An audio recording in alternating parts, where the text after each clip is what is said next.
an integral part of our community. Become a member now, gomd.org/member.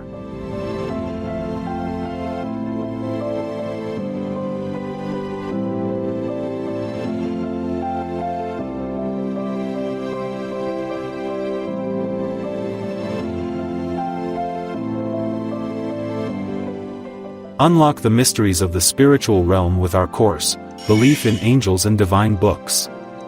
This captivating course invites you to discover the fascinating world of Islamic theology, where you will explore the profound teachings about angels and sacred scriptures. In this course, you'll learn about the existence, creation, and duties of angels, gaining a deeper understanding of their integral roles in the universe. You'll also explore the history and significance of divine books, including the Quran, Torah, and Bible, while examining the logical reasoning behind belief in these divine revelations. By enrolling in this course, you'll enhance your critical thinking skills, and develop a stronger personal connection to your faith. Whether you're a devout follower seeking deeper knowledge, or simply curious about Islamic theology, this course offers valuable insights that will enrich your spiritual journey and academic pursuits. Don't miss the opportunity to expand your horizons, and deepen your understanding of these fundamental aspects of Islamic belief.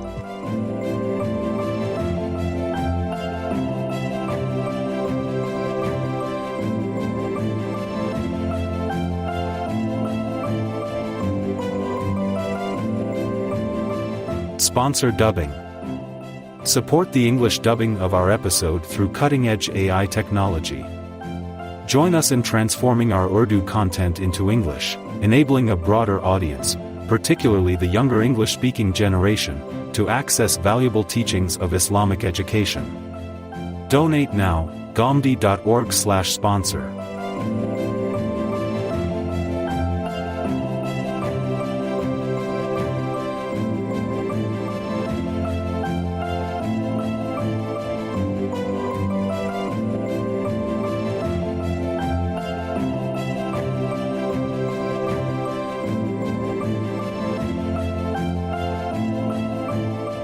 GCIL Bookstore. Explore the depths of scholarly thought at GCIL Bookstore, your gateway to a carefully curated collection of Urdu and English literature. Featuring the enlightening works of renowned scholars like Javed Ahmed Ghamdi, our bookstore offers a unique blend of knowledge and inspiration tailored to both avid readers and seekers of truth. Dive into our diverse selection and discover books that challenge the intellect and feed the soul. Shop now at gomd.org/books.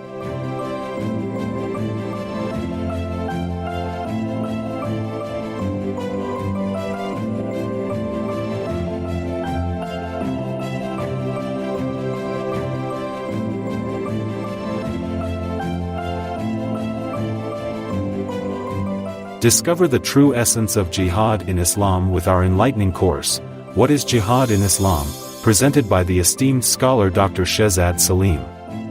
The course dives deep into the core principles and ethical boundaries of jihad, unraveling its historical significance and spiritual dimensions. Join us as we explore 10 comprehensive modules covering everything from the permission for jihad and its obligations, to the ethical limits and ultimate goals. Understand the divine support, the treatment of captives, and the handling of spoils of war, all through the lens of Islamic teachings. Whether you're a student, researcher, or someone keen on deepening your knowledge, this course offers invaluable insights, dispelling myths and providing a balanced perspective on this crucial topic. Enroll now and embark on a journey to uncover the profound wisdom and nuanced understanding of jihad in Islam.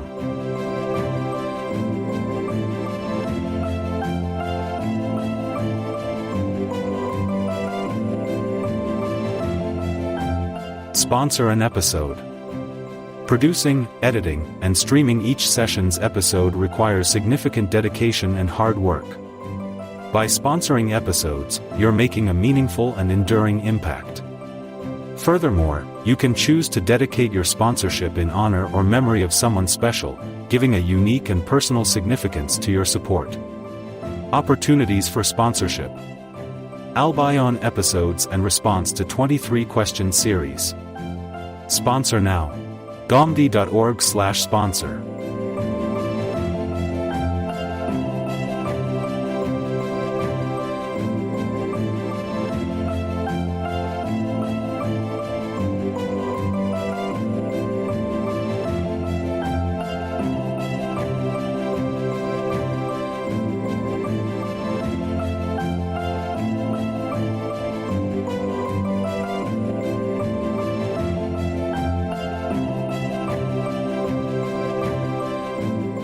Ask Gomdi Live.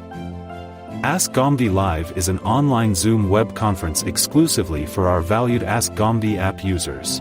If you ever wish to speak with Javed Ahmed Gomdi and directly ask questions, you do not need to wait any longer.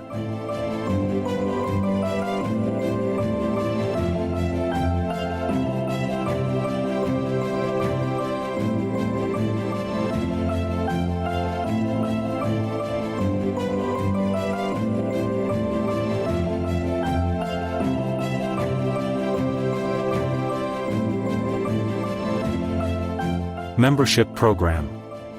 Unlock the opportunity to be part of the GCIL team.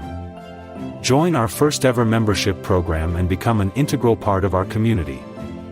Become a member now, gomdi.org/member.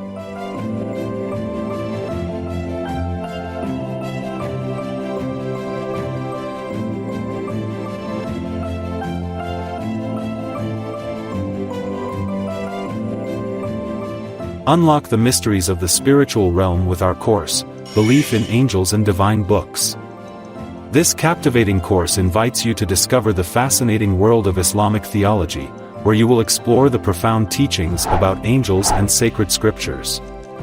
In this course, you'll learn about the existence, creation, and duties of angels, gaining a deeper understanding of their integral roles in the universe.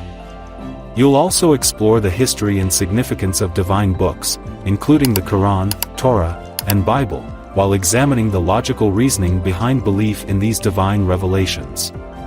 By enrolling in this course, you'll enhance your critical thinking skills, and develop a stronger personal connection to your faith. Whether you're a devout follower seeking deeper knowledge, or simply curious about Islamic theology, this course offers valuable insights that will enrich your spiritual journey and academic pursuits. Don't miss the opportunity to expand your horizons and deepen your understanding of these fundamental aspects of Islamic belief.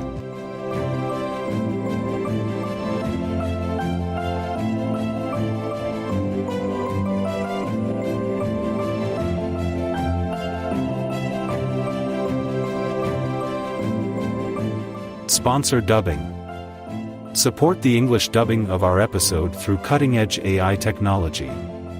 Join us in transforming our Urdu content into English, enabling a broader audience, particularly the younger English-speaking generation, to access valuable teachings of Islamic education. Donate now, gomdi.org/sponsor.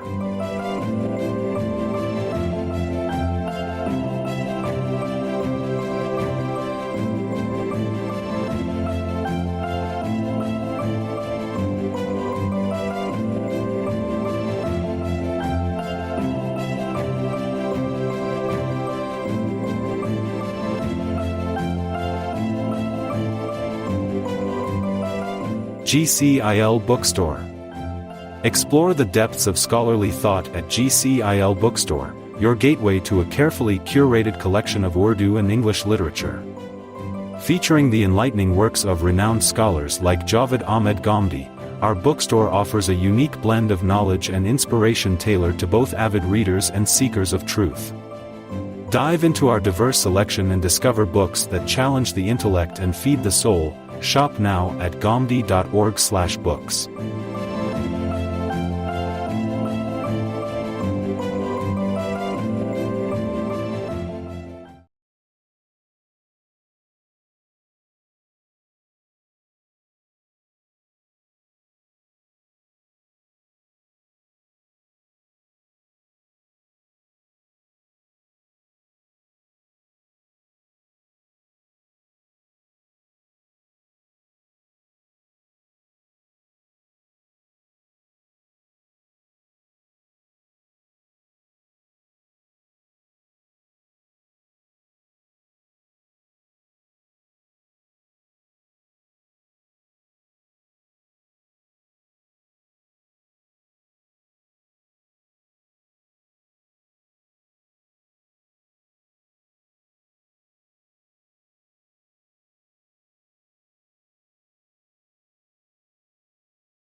الحمد للہ رب العالمین والصلاة والسلام علی محمد الامین اعوذ باللہ من الشیطان الرجیم بسم اللہ الرحمن الرحیم۔ خواتین و حضرات، ہم سورہ مریم کا مطالعہ کر رہے ہیں۔ آیت 5 زیر بحث ہے۔ سورہ میں سب سے پہلے زکریا کی سرگزشت سنائی گئی ہے۔ اس سے پیچھے وضاحت سے بیان ہو چکا ہے کہ ایک موقع پر انہوں نے اپنے رب کے سامنے دعا کی اور یہ کہا کہ پروردگار، میری ہڈیاں بوڑھی ہو گئی ہیں اور سر بڑھاپے سے بھڑک اٹھا ہے، اور اے پروردگار، تجھ سے مانگ کر میں کبھی نامراد نہیں رہا۔ میں عرض کر چکا ہوں کہ یہ ایک بڑی غیر معمولی تمہید ہے۔ اللہ کے بندے نے گویا اپنے آپ کو اپنے پروردگار کے سامنے ڈال دیا اور پھر اپنی عرضداشت پیش کی ہے۔ انہوں نے فرمایا وَإِنِّي خِفْتُ الْمَوَالِيَ مِنْ وَرَائِي، مجھے اپنے پیچھے اپنے بھائی بندوں سے اندیشہ ہے۔ میں نے عرض کیا تھا کہ وہ یہ محسوس کر رہے تھے کہ دینی اور اخلاقی لحاظ سے ان کے خاندان کے لوگ جو ان کے بعد ان کی جگہ لے سکتے ہیں کچھ بہت اچھے نہیں ہیں۔ چنانچہ اندیشہ محسوس کر رہے تھے کہ میں دنیا سے رخصت ہو جاتا ہوں تو یہ لوگ میری اور میرے خاندان کی روایات کو قائم نہ رکھ سکیں گے۔ ان کا اصل سرمایہ امتیاز یہی تھا، ان کا خاندان ہی معبد کی خدمت کے لیے وقف تھا اور تمام ذمہ داریاں یہی لوگ انجام دیتے تھے۔ وہ یہ محسوس کر رہے تھے کہ اگر کسی اور کو یہ ذمہ داری میرے بعد ملتی ہے اور وہ اس کا حق ادا نہیں کر سکتا تو ظاہر ہے کہ اس سے بڑا شدید نقصان پہنچنے کا اندیشہ ہے۔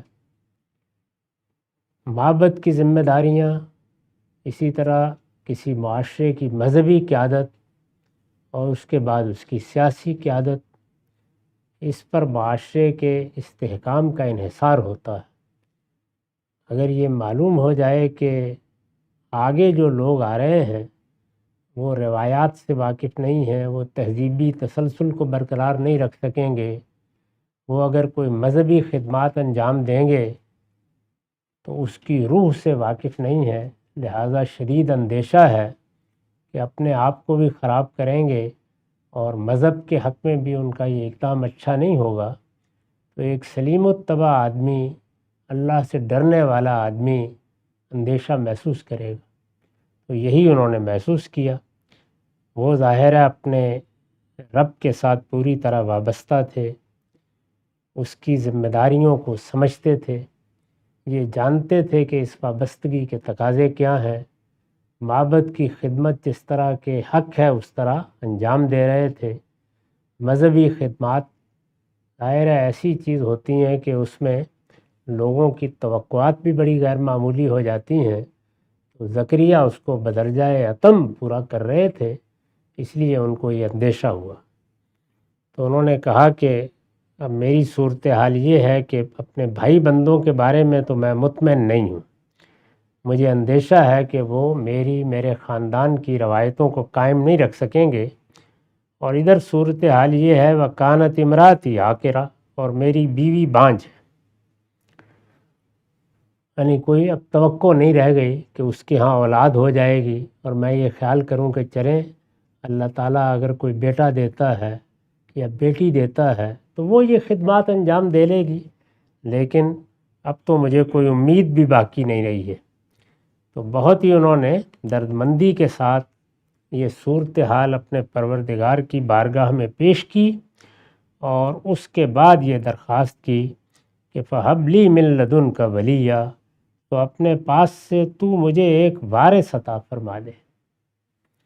اور وارث کے بارے میں یہ کہا کہ یرثنی و یرث من آل یعقوب وجعلہ ربی رضیہ، جو میرا بھی وارث ہو اور یعقوب کے خاندان کا بھی۔ یعنی میں نے اگر کوئی اچھا کام کیا ہے، اچھی روایت قائم کی ہے، تو اس کو بھی لے کر چلے، اور مجھ سے پہلے یعقوب کے خاندان کی جو روایات رہی ہیں ان کی بھی پاسبانی کرنے والا ہو، ایسا وارث مجھے عطا کر۔ اور فرمایا کہ اور میرے پروردگار تو اس کو ایک پسندیدہ انسان بنا، یعنی جو اس کی شخصیت ہو وہ تو تیری عنایت ہے۔ اس مقصد کے لیے اگر تو مجھے وارث دے گا تو بہترین صلاحیتوں ہی کے ساتھ پیدا کرے گا، لیکن پھر توفیق دے اور اس کی رہنمائی کر کہ وہ اپنی تربیت بھی اس طرح کرے کہ فی الواقع ایک پسندیدہ انسان بن کر اٹھے۔ تو یہ دعا انہوں نے اپنے بارے میں کی ہے۔ اس کی تمہید میں جو خوبیاں موجود ہیں، جس طرح کی یہ تمہید ہے، اس کو ہم دیکھ چکے ہیں اور یہ جان چکے ہیں کہ اس میں کس کس پہلو سے انہوں نے گویا اللہ تعالیٰ کی رحمت پر کمند ڈال دی ہے۔ اب انہوں نے کہا کہ ایسا کوئی شخص ہونا چاہیے کہ جو نہ صرف یہ کہ اس کام کے لیے صلاحیت رکھتا ہو، بلکہ اپنی سیرت اور کردار کے لحاظ سے بھی ایک پسندیدہ انسان بنے۔ میں نے لکھا ہے یعنی پسندیدہ اخلاق کا حامل اور ان کمزوریوں سے پاک جو اس وقت خاندان میں در آئی ہیں، یعنی جن کی وجہ سے وہ اندیشہ محسوس کر رہے تھے کہ میرے بھائی بندوں میں وہ صلاحیت بھی نہیں ہے اور وہ اپنے آپ کو پسندیدہ لوگ بھی نہیں بنا سکے، انہوں نے اپنی تربیت اچھی نہیں کی ہے۔ اس وجہ سے میں پروردگار درخواست کر رہا ہوں کہ اب کوئی امید اگر باقی ہے تو یہی ہے کہ تو مجھے کوئی ایسا بیٹا عطا کر دے، ایسا وارث عطا کر دے جو ان ذمہ داریوں کو ادا کر سکے۔ میں اب بڑھاپے کی عمر کو پہنچ گیا ہوں اور مالک وہ ایسا ہونا چاہیے کہ پھر میرا یہ اندیشہ ختم ہو جائے۔ یہ دعا انہوں نے کی۔ میں نے عرض کیا تھا کہ اس طرح جب کوئی شخص اپنے آپ کو اللہ کے دین کے لیے وقف کر چکا ہو، اس کی زندگی دینی خدمات ہی میں شب و روز گزرتی ہو، اور وہ جو چیزیں اللہ تعالیٰ کے دین کے لحاظ سے کرنے کی ہیں انہی کو کرنے کی تدبیریں سوچتا ہو، اس کے دن رات اسی میں گزرتے ہوں، اللہ تعالیٰ اگر وہ اسی خدمت کے لیے کوئی دعا کرتا ہے تو اس کو کیوں قبول نہیں کرے؟ یعنی وہ اللہ تعالیٰ کے دین کے لیے مانگ رہا ہے، اس دنیا کے لیے کچھ نہیں مانگ رہا۔ انسان دنیا میں بہت سی ضرورتوں کی وجہ سے، بہت سی احتیاجات کی وجہ سے اپنے رب سے دست بدعا ہوتے ہیں، وہ دعائیں بھی وہ پوری کرتا ہے، لیکن ہدایت کی دعا اگر بندہ اپنے دل کی گہرائیوں سے کرے تو وہ کیوں نہیں ملے گی؟ اللہ تعالیٰ کا وعدہ ہے کہ وہ ہدایت دے گا۔ اسی طرح سے اگر کوئی ذمہ داری اللہ ہی کی ذمہ داری ہے، کوئی مقصد اللہ ہی کا مقصد ہے، کوئی کام اللہ ہی کا کام ہے، اللہ کی طرف سے اس کے قانون کے مطابق صحیح اصولوں پر اس کام کو کرنے کا فیصلہ کیا ہے، تو اس میں بھی جو نشیب و فراز آئیں گے اس میں اللہ ہی سے مدد مانگنی چاہیے۔ اللہ تعالیٰ ایسی دعائیں قبول فرماتے ہیں۔ چنانچہ ان کی دعا قبول ہوئی اور فرمایا کہ یا زکریا انا نبشرک بغلام اسمہ یحییٰ، فرمایا ہے زکریا ہم تمہیں ایک لڑکے کی بشارت دیتے ہیں۔ یعنی ادھر دعا مانگی گئی، ادھر قبولیت کی بشارت آ گئی۔ اے زکریا ہم تمہیں ایک لڑکے کی بشارت دیتے ہیں جس کا نام یحییٰ ہوگا، یعنی نام بھی بتا دیا گیا۔ اس پر میں نے لکھا ہے کہ حضرت زکریا نے بالکل صحیح وقت پر صحیح مقصد کے لیے اور نہایت سچے جذبے کے ساتھ دعا کی۔ جن دعاؤں کے بارے میں ہم یہ چاہیں کہ وہ قبول ہو جائیں، اس میں یہ 3 چیزیں ملحوظ رہنی چاہیے۔ یعنی زکریا نے دعا کی، صحیح وقت پر کی۔ چنانچہ دیکھنا چاہیے کہ ہم جو دعا کر رہے ہیں کیا فی الواقع اس دعا کا وقت ہے، یا اپنے کسی تساہل کو ادھر ادھر کرنے کے لیے، اپنے کسی غفلت کا علاج ڈھونڈنے کے لیے اللہ تعالیٰ کے سامنے دستبہ دعا ہو گئے ہیں، صحیح وقت پر، صحیح مقصد کے لیے، یعنی وہ بات بھی صحیح ہونی چاہیے، وہ مقصد بھی صحیح ہونا چاہیے، اور نہایت سچے جذبے کے ساتھ، یعنی اس میں کوئی آلائش نہیں ہے، نہ دنیا کی کوئی آلائش ہے، نہ اپنی کوئی ضرورت ہے، یعنی مقصد نہایت ہی اعلیٰ مقصد ہے، اور اسی میں اللہ تعالیٰ سے بندہ یہ درخواست کر رہا ہے کہ میرے پروردگار تو مجھے کوئی وارث دے دے۔ حضرت زکریا نے بالکل صحیح وقت پر صحیح مقصد کے لیے اور نہایت سچے جذبے کے ساتھ دعا کی تھی، چنانچہ زبان سے نکلی نہیں کہ اللہ تعالیٰ نے اسے قبول فرما لیا، یعنی ادھر وہ دست بدعا ہوئے، انہوں نے وہ الفاظ زبان سے کہے، ادھر بشارت مل گئی۔ بندے کی دعا اگر اس یقین کا بے تابانہ اظہار ہو کہ میرے لیے ایک ہی دروازہ ہے، اس سے پہلے بھی یہیں سے پایا ہے اور اب بھی یہیں سے پاؤں گا، تو اس کے لیے خدا کی رحمت ان گوشوں سے نمودار ہو جاتی ہے جہاں سے اس کو وہم و گمان بھی نہ ہو۔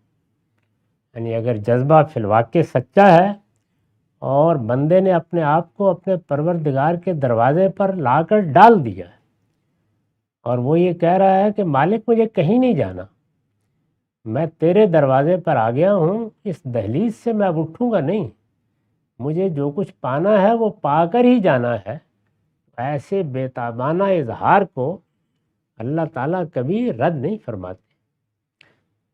اس کے پیچھے البتہ وہ سب چیزیں ہونی چاہیے، یعنی صحیح وقت ہے دعا کرنے کا، صحیح مقصد سے دعا کی جا رہی ہے۔ صحیح وقت کے بہت سے پہلو ہیں، یعنی جو شرائط و حدود اللہ تعالیٰ نے اس دنیا کے لیے قائم کر رکھے ہیں، جو قوانین اس نے بنا رکھے ہیں، ان کی خلاف ورزی کر کے دعا نہیں کی جا رہی۔ جو کام بندے کے کرنے کے ہیں وہ اس نے کر دیے ہیں، جو چیزیں ہماری طرف تھیں وہ پوری ہو گئی ہیں، اب اس کے بعد وہ وقت آ گیا ہے کہ بندہ اپنی عاجزانہ درخواست اپنے مالک کے حضور میں پیش کر دے۔ تو یہاں جو دعا کی گئی ہے اس میں یہ سب چیزیں ہیں۔ اس سے پہلے ان کا بڑھاپا نہیں تھا، جوانی کا زمانہ تھا، جو ان کے اعزاء اقربا جن کو وہ دیکھ رہے تھے ان کے دائیں بائیں تھے، ان میں سے کس کو ہدایت مل جائے، کون صحیح راستے پر آ جائے، کب اللہ تعالیٰ کی کیا رحمت نمودار ہو جائے، یہ سارے امکانات تھے۔ وہ بڑھاپے کی عمر کو پہنچ گئے، جانے کا وقت قریب آ گیا، جب کوئی امید باقی نہیں رہی، اور انہوں نے یہ محسوس کرنا شروع کیا کہ پروردگار یہ ہمارے خاندان کی ذمہ داری ہے، ہم نسلوں سے یہ خدمت انجام دے رہے ہیں، نسلاً بعد نسلاً اس میں اچھی روایات قائم کی گئی ہیں، میں نے بھی اس بڑھاپے کی عمر تک پہنچنے میں جتنا کچھ کرنا تھا وہ کر لیا ہے، اب مالک میں جانے والا ہوں، بس میں تیرے ہی سامنے درخواست کر سکتا ہوں کہ یہ روایت قائم رہے، جو میں نے خیر کمایا ہے وہ آگے میرے خاندان میں بھی اسی طرح جاری رہے۔ تو اس پس منظر میں یہ دعا انہوں نے کی ہے، چنانچہ فوراً قبول ہو گئی، اور کہا کہ ہم نے ایک لڑکے کا انتخاب کیا ہے، ہم اس کی بشارت دیتے ہیں، اس کا نام یحییٰ ہوگا۔ اور اس کے بعد مزید فرمایا لم نجل لہو من قبل سمیہ، ہم نے اس سے پہلے اس کا کوئی نظیر نہیں بنایا ہے، یعنی تم نے دعا بھی صحیح وقت پر کی ہے، مقصد بھی بہت صحیح ہے، اور بنی اسرائیل بھی اب اپنے آخر میں پہنچے ہوئے، تو اس وجہ سے ہم وہ بیٹا دے رہے ہیں جس کا اس سے پہلے کوئی نظیر نہیں پیدا ہوا، ہم نے اس سے پہلے اس کا کوئی نظیر نہیں بنایا ہے۔ کس پہلو سے نظیر نہیں بنایا ہے میں نے وضاحت کی ہے، یعنی اس سے پہلے کوئی بچہ اس طرح کے بوڑھے باپ اور بانجھ ماں کو نہیں دیا ہے، اس لیے عام قانون سے ہٹ کر یہ ہر لحاظ سے ایک بے نظیر فرزند ہے، یعنی اس طرح کے معاملات ہم روزانہ نہیں کرتے رہے ہیں کہ جب کسی نے چاہا بڑھاپے میں اس کو بیٹا دے دیا، جو عام قانون ہے اس کے مطابق اولاد بھی ہوتی ہے، اچھی بھی ہوتی ہے، بری بھی ہوتی ہے، لیکن اب تم نے اس عمر میں اولاد مانگی ہے یا وارث مانگا ہے جس میں ہم دیا نہیں کرتے عام طور پر، اس سے پہلے کبھی ایسا ہوا نہیں، یہ ایک بے نظیر بیٹا ہے اس لحاظ سے، یا بے نظیر وارث ہے کہ اس وقت دینے کا فیصلہ کیا گیا ہے جب عام قانون کے مطابق کسی کے ہاں بچے کی کوئی گنجائش نہیں ہوتی۔ فرمایا زکریہ ہم تمہیں ایک لڑکے کی بشارت دیتے ہیں جس کا نام یحییٰ ہوگا، ہم نے اس سے پہلے اس کا کوئی نظیر نہیں بنایا ہے، یعنی اس طرح کبھی کسی کو اولاد نہیں دی جس طرح ہم اب تمہیں دینے کا فیصلہ کر رہے ہیں۔ قال ربی انا یکون لی غلام وکانت امراتی عاقرا وقد بلغت من الکبر عتیا۔ اس نے عرض کیا پروردگار میرے ہاں لڑکا کیسے ہوگا جب کہ میری بیوی بانجھ ہے اور میں خود بڑھاپے کی انتہا کو پہنچ چکا ہوں۔ یعنی وہ دیکھ رہے تھے کہ یہ تو ایسی بشارت ہے کہ یقین نہیں آ رہا، بیوی بانجھ ہے، میں نے تو وارث کی درخواست کی تھی لیکن یہ کیا فی الواقع ایسا ہو جائے گا؟ یہ میری بیوی بانجھ ہے، اس کا بانجھ پن دور ہو جائے گا، میں خود بڑھاپے کی انتہا کو پہنچ چکا ہوا ہوں، تو یہ کہاں سے ہوگا؟ یعنی دنیا میں جو قانون ہے جس کا ہم مشاہدہ کرتے ہیں، جو لوازم چاہیے، ان میں سے تو کچھ بھی میسر نہیں ہے، تو پروردگار کیا ہوگا؟ قال کذالک، فرمایا ایسا ہی ہوگا، یعنی جب ہم نے کہہ دیا تو ہو جائے گا۔ اس سے یہ قرآن مجید نے واضح کر دیا ہے کہ اللہ تعالیٰ جب کسی قانون اور اپنے ہی بنائے ہوئے قانون کو توڑ دینے کا فیصلہ کر لیتے ہیں تو ان ربا کا فعال لما یرید، وہ جو چاہے کرتے ہیں۔ یہ قوانین ان کے بنائے ہوئے ہیں، وہ ان کے پابند نہیں ہو گئے ہیں۔ اور بعض لوگوں کو یہ خیال ہوا ہے کہ قرآن مجید جب یہ کہتا ہے کہ لن تجد لسنت اللہ تبدیلا، تو اس میں گویا وہ اس بات کا اعلان کر رہا ہے کہ اللہ تعالیٰ ان قوانین کی خلاف ورزی نہیں کرتے۔ وہاں سنت اللہ سے مراد اللہ تعالیٰ کے وہ معاملات ہیں جو وہ بندوں سے کرتے ہیں، وہ طبعی قوانین جو جاری ہیں ان کو جس وقت چاہیں وہ توڑ دیں، جس وقت چاہیں ان سے الٹ کوئی فیصلہ کر دیں۔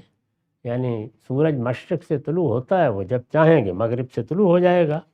تو اس وجہ سے اس طرح کی چیزوں کی تعلیل کرنے کی کوشش کرنا، یا جس طرح ہمارے ہاں ایک لمبے عرصے تک ان کو سائنسی لحاظ سے یا فلسفیانہ طریقے سے ثابت کرنے کی کوشش کی جاتی ہے، یہ خدا پر ایمان کے بعد بالکل بے معنی ہے۔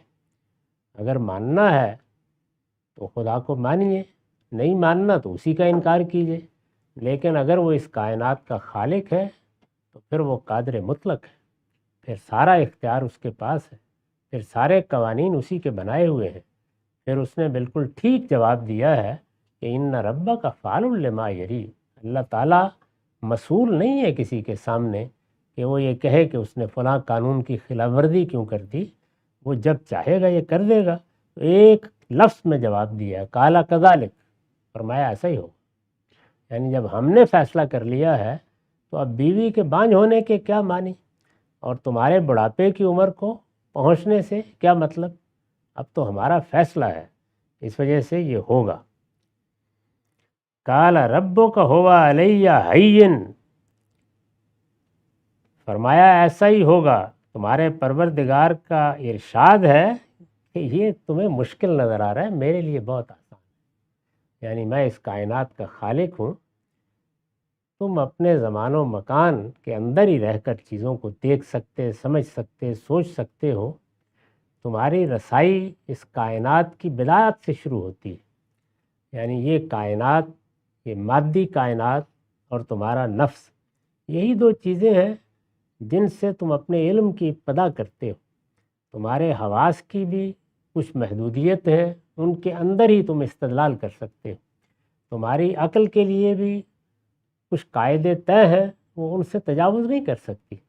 تو یہ تمہارے علم کے حدود ہیں، اپنے علم کے حدود میں رہو، یہی تمہارے لیے موضوع ہے، لیکن ان کی بنیاد پر اللہ تعالیٰ کے علم، اللہ تعالیٰ کی قدرت، اللہ تعالیٰ کے معاملات کو طے کرنے کی کوشش نہ کرو۔ جتنی بات بتائی جائے اس پر اس کا شکر بجا لاؤ کہ اس نے علم میں اضافہ کیا۔ یہ کہ تم اپنی وہ منطق لے کر آ جاؤ جو اصل میں زمان و مکان اور نفس و مادہ کی دنیا میں پیدا ہوئی ہے، اور اس کو اس کے ماورا تک پہنچا دو، یہ بجائے خود خلاف علم و عقل حرکت ہے، یہ نہیں کرنی چاہیے تمہیں کسی حال میں بھی۔ تو اس میں ان تمام چیزوں کو سمجھ لینا چاہیے جو ہمارے ہاں علم کلام میں زیر بحث آئی ہیں۔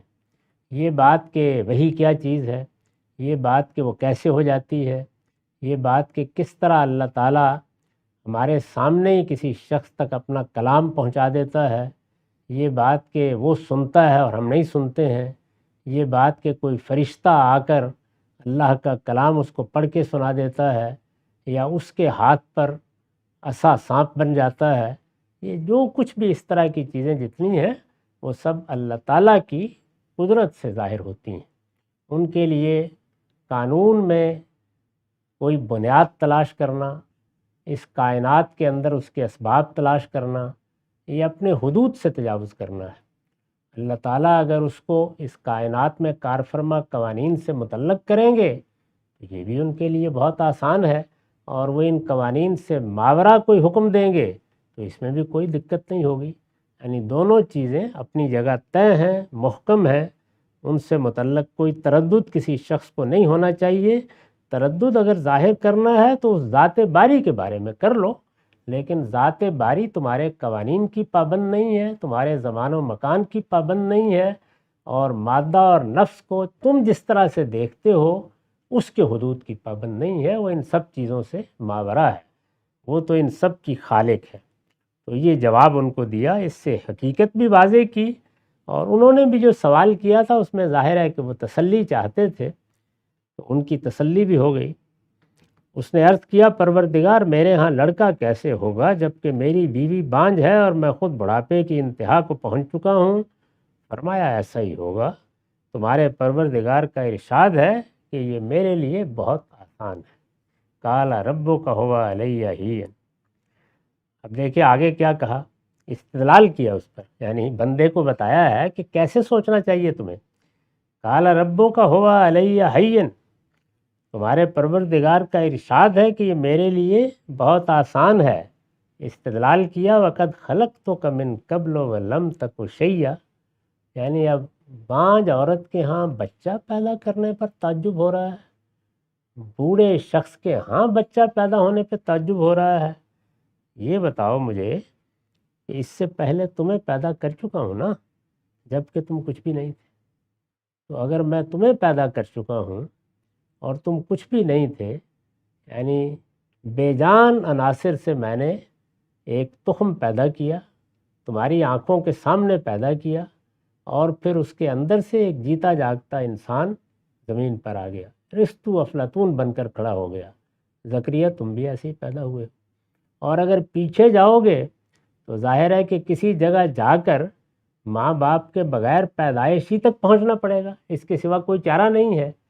تو اگر یہ سب مانتے ہو اور یہ علم و عقل کا ناگزیر تقاضا ہے تو اس میں تعجب کی کیا بات ہے؟ میں اس سے پہلے تمہیں پیدا کر چکا ہوں جب کہ تم کچھ بھی نہیں تھے، ولم تک شیئا۔ وہ اب بھی متردد ہیں کہ ایسا کیسے ہو جائے گا، یعنی انسان ہے نا، انسان ایسے ہی سوچتا ہے۔ زکریا نے کہا قال رب اجعل لی آیا، پروردگار میرے لیے کوئی نشانی ٹھہرا دی، یعنی مجھے اطمینان ہو جائے میری دعا قبول ہو گئی، میرے پروردگار نے میرے اوپر عنایت فرمائی، میرے بارے میں اتنا غیر معمولی فیصلہ ہو گیا، اس کی کوئی نشانی ٹھہرا دیجیے، میرے لیے کوئی نشانی ٹھہرا دیجیے۔ یہ جو گفتگو ہو رہی ہے، معاف کیجیے،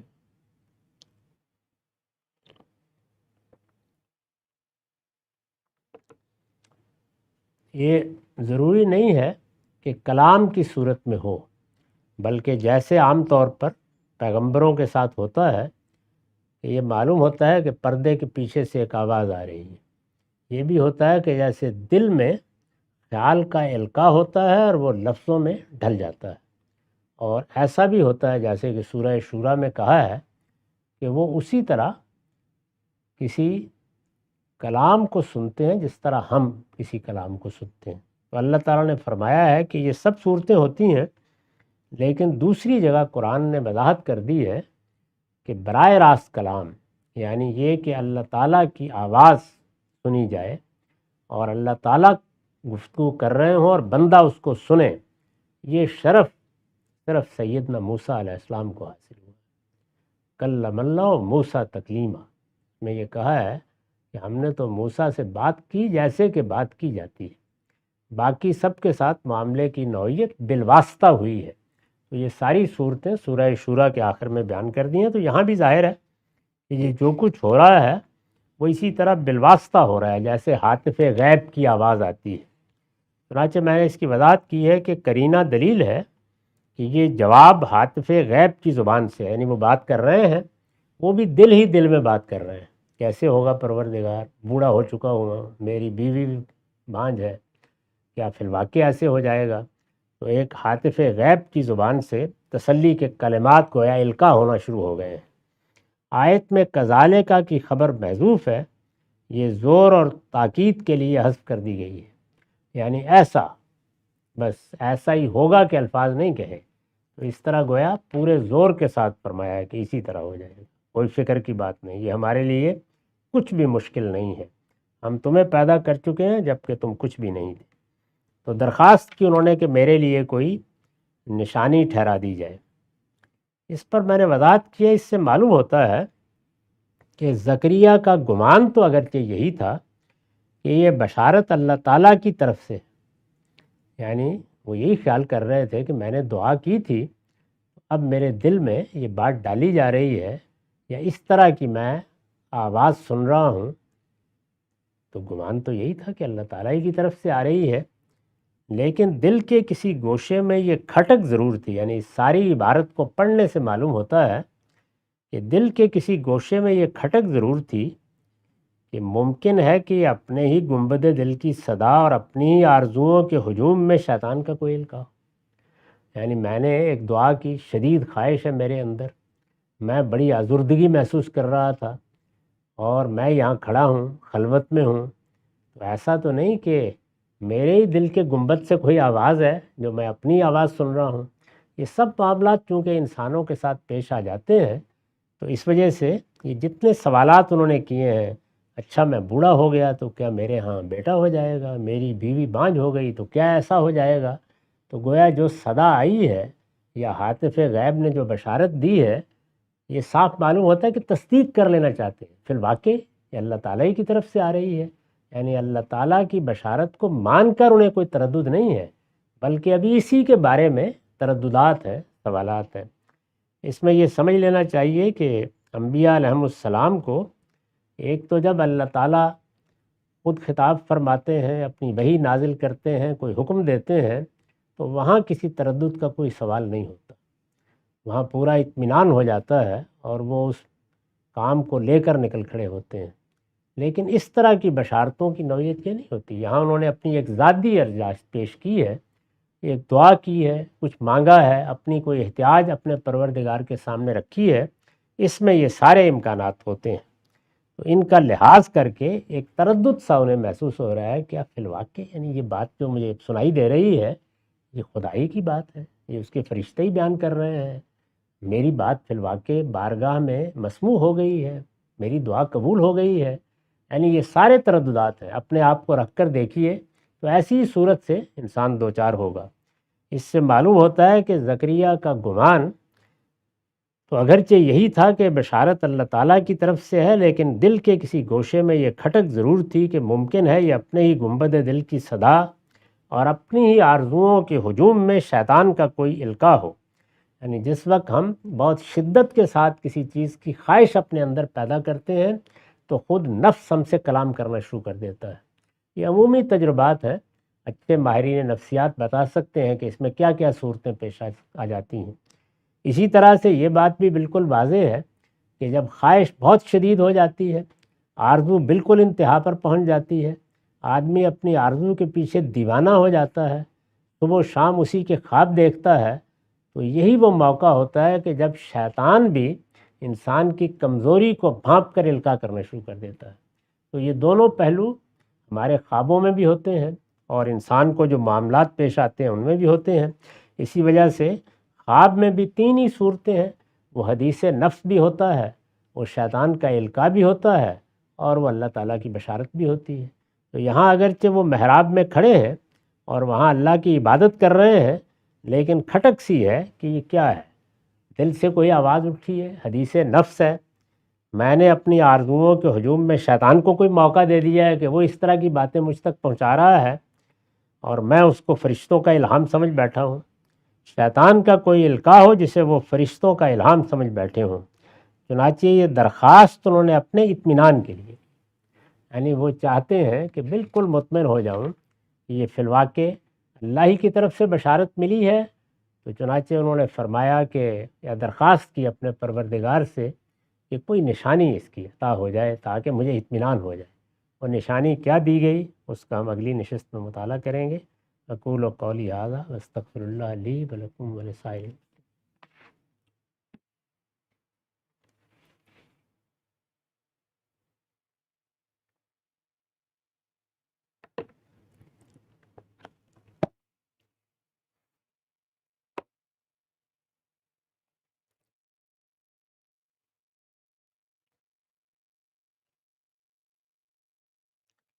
بسم اللہ الرحمن الرحیم۔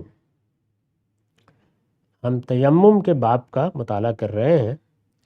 اس میں عمار رضی اللہ عنہ کی ایک روایت ہم نے پڑھی تھی، جس میں سیدنا عمر کے ساتھ ان کا ایک مکالمہ نقل کیا گیا ہے۔ اس کا خلاصہ میں نے بیان کر دیا تھا۔ انہوں نے یہ کہا تھا کہ مجھے جنابت لاحق ہو گئی، پانی نہیں تھا، تو اب کیا کیا جائے؟ تو اس موقع پر عمار نے انہیں یاد دلایا کہ ہم ایک سفر میں تھے، تو آپ نے تو نماز نہیں پڑھی تھی، لیکن میں نے کچھ زمین پر لوٹ پوٹ ہو کر تیمم کر لیا تھا۔ ان کے خیال میں ایسا ہی تھا، اور نماز پڑھ لی تھی۔ میں نے رسالت مآب صلی اللہ علیہ وسلم سے اس کا ذکر کیا، تو آپ نے بتایا کہ اس کی کوئی ضرورت نہیں تھی، صرف زمین پر ہاتھ مار کے چہرے پر اور ہاتھوں پر مسح کر لینا کافی تھا، یہی تیمم ہوتا ہے۔ اس میں ظاہر ہے کہ یہ سوال پیدا ہو جاتا ہے کہ قرآن مجید میں بڑی وضاحت کے ساتھ بیان کر دیا گیا ہے کہ تیمم کی کیا صورتیں ہیں۔ قرآن مجید میں یہ مضمون سورہ نساء میں بھی ہے، اور کم و بیش انہی الفاظ میں سورہ مائدہ میں بھی ہے، 2 جگہ بیان ہوا ہے۔ دونوں جگہ یہی بات واضح ہوتی ہے کہ تیمم میں ہاتھوں پر مسح کیا جائے گا، چہرے پر مسح کیا جائے گا۔ تو آخر یہ مشکل کیوں پیش آئی؟ اس کی وجہ سمجھ لینی چاہیے، کیونکہ یہ بحث بعد میں ہمارے ہاں پورے علم میں ہوتی رہی ہے۔ وہ مشکل یہ ہے کہ قرآن مجید بڑی غیر معمولی ادب کی زبان میں ہے۔ اس میں جو الفاظ کا انتخاب کیا جاتا ہے، جو جملوں کی ساخت ہوتی ہے، وہ ادبی اسلوب میں ہوتی ہے۔ اس طرح کی کوئی فقہی یا اسپاٹ کتاب کی طرح کا اسلوب نہیں ہے۔ میں نے کئی مرتبہ لوگوں کو توجہ دلائی ہے کہ قرآن مجید نے جس جگہ میراث کے حصے بیان کیے ہیں، یعنی یہ بتایا ہے کہ اگر تم میں سے کوئی دنیا سے رخصت ہو جائے تو اس کا مال اس طرح تقسیم کرنا ہے، انہی آیات کو پڑھ لیجئے۔ یعنی وہ زبان کا، ادب کا، اسلوب کا بھی ایک شاہکار ہے۔ اگرچہ وہاں بیان کیا ہو رہا ہے 1/3، 2/3، 3/4، لیکن کبھی آدمی اگر عربیت کا ذوق رکھتا اور اس کو پڑھے تو یہ حقیقت ہے کہ اشش کر اٹھتا ہے۔ انسان کے لیے ممکن ہی نہیں کہ وہ اس طریقے سے بات کو بیان کر دے، لیکن ادبی اسلوب میں ایک مشکل پیش آ جاتی ہے، اور وہ یہ کہ اس میں جو تعبیریں اختیار کی جاتی ہیں، وہ تعبیریں عام لوگ بعض اوقات سمجھنے میں غلطی کھا جاتے ہیں۔ یہی وجہ ہے کہ ہمارے ہاں یہ تاثر پیدا ہو گیا کہ قرآن سمجھنا ذرا مشکل کام ہوتا ہے، عام لوگوں کا اس طرح کا ذوق نہیں ہوتا۔ تو اب یہ دیکھیے کہ یہ میاں بیوی کا جو تعلق ہے، اس کے لیے آپ چاہیں تو کوئی برہنہ لفظ بول دیں، جب چاہیں بول دیں، لیکن کیا کوئی مہذب آدمی یا ایک خاص تہذیبی روایت سے وابستہ آدمی یا ادب اور زبان کا اچھا ذوق رکھنے والا آدمی بھی برہنہ الفاظ بولے گا؟ وہ نہیں بولے گا۔ اس میں عام طور پر بڑی ہی مہذب، بڑی ہی شائستہ اور کچھ پردے کی تعبیریں اختیار کی جاتی ہیں۔ مثال کے طور پر ہم کہیں گے کہ اگر بیویوں سے قربت ہوئی ہو، تو سوال یہ ہے کہ اگر کوئی آدمی جا کے لغت کھول کے قربت کے معنی دیکھے گا اور اس کی بنیاد پر جملے کو سمجھنے کی کوشش کرے گا تو بڑی مشکل پیش آ جائے گی اسے۔ تو قرآن نے وہاں جو لفظ استعمال کیا وہ ملامست کا لفظ استعمال کیا ہے، ایسے ہی سمجھ لیجیے جیسے میں نے قربت کا لفظ استعمال کر دیا۔ عربی زبان میں وہ ایک خاص محل میں استعمال ہوتا ہے تو اس کے معنی وہی ہوتے ہیں، لیکن کوئی براہنہ لفظ قرآن مجید اس طرح کے موقعوں پر استعمال نہیں کرتا۔ اس سے اندازہ کر لیجئے نا کہ جب یہ بتانا ہوتا ہے کہ کوئی رفع حاجت کر کے آئے تو قرآن کے الفاظ کے ہیں جا احدکم من الغائط، کوئی شخص نشیبی زمین سے ہو کے آئے۔ وہ نشیبی زمین میں جا کے عام طور پر رفع حاجت کی جاتی تھی، تو اب نشیبی زمین سے ہو کے آئے کہ معنی اگر کوئی آدمی یہ لے لے کہ اگر کوئی آدمی جائے گا اور جا کر دیکھے گا کہ پانی جس طرف بہہ رہا ہے میں وہاں چلا گیا ہوں تو اب مجھ پر وضو لازم ہو جائے گا۔ تو سیاق سے سباق سے اس میں کس طرح کس موقع پر بات کی جا رہی ہے ہم سمجھتے ہیں۔ تو ملامست کا مطلب کیا ہے؟ کیا وہ صرف مباشرت یا ہاتھ لگا لینے یا بوسوں کنار تک محدود ہے یا اس سے آگے تک ہے؟ یہ بحث ہوئی ہے۔ تو اس میں بعض لوگوں نے یہ خیال کر لیا کہ آخری مرحلہ وہاں زیر بحث نہیں ہے، تو یہ ایک بحث ہے۔ اس بحث میں یہ سوالات بعد میں بھی پیدا ہوئے ہیں اور اس میں فقہا کے مختلف مسالک ہیں، لیکن جس طرح کہ میں نے عرض کیا اگر آپ اس کو اس کی جگہ پر رکھ کر دیکھیں گے تو بالکل واضح ہو جائے گا کہ جو جواب رسول اللہ صلی اللہ علیہ وسلم نے دیا ہے وہی قرآن کا منشا ہے۔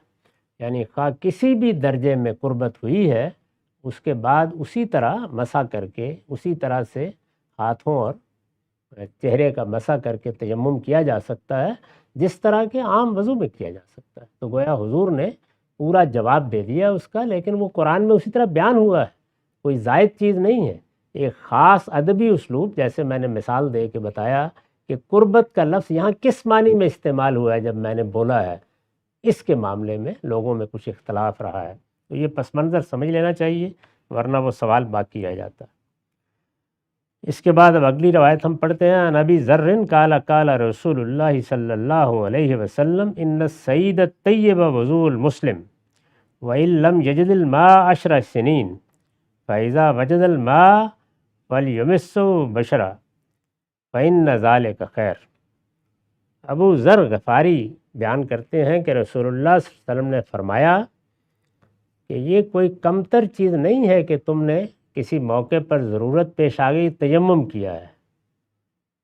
یہ مٹی پر ہاتھ مار کر تیمم کرنا بندہ مومن کا پورا وضو ہے، اطمینان رکھو۔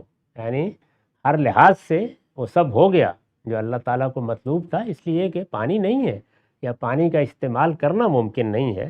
جس طرح قرآن نے کہا کہ کوئی آدمی مریض ہے، کوئی مسافر ہے، پانی ہے لیکن پینے ہی کا پانی ہے، اس کو وضو میں صرف نہیں کیا جا سکتا۔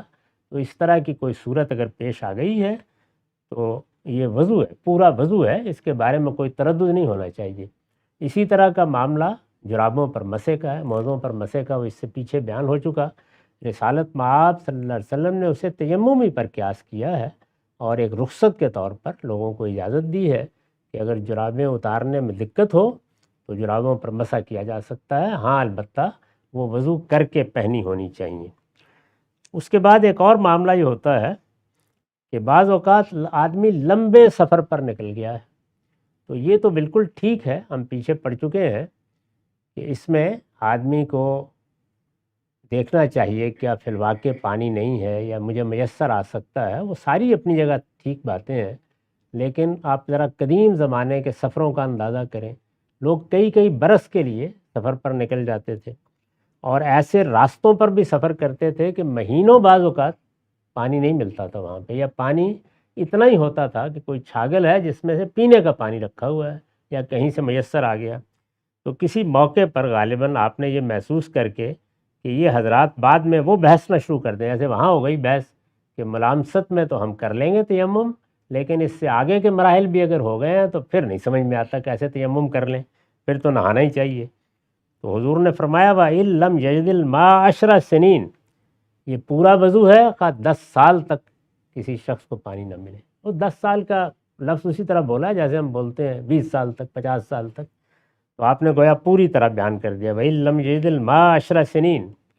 ہاں البتہ جب پانی مل جائے تو پھر آدمی کو دھونا ہی چاہیے۔ مطلب یہ ہے کہ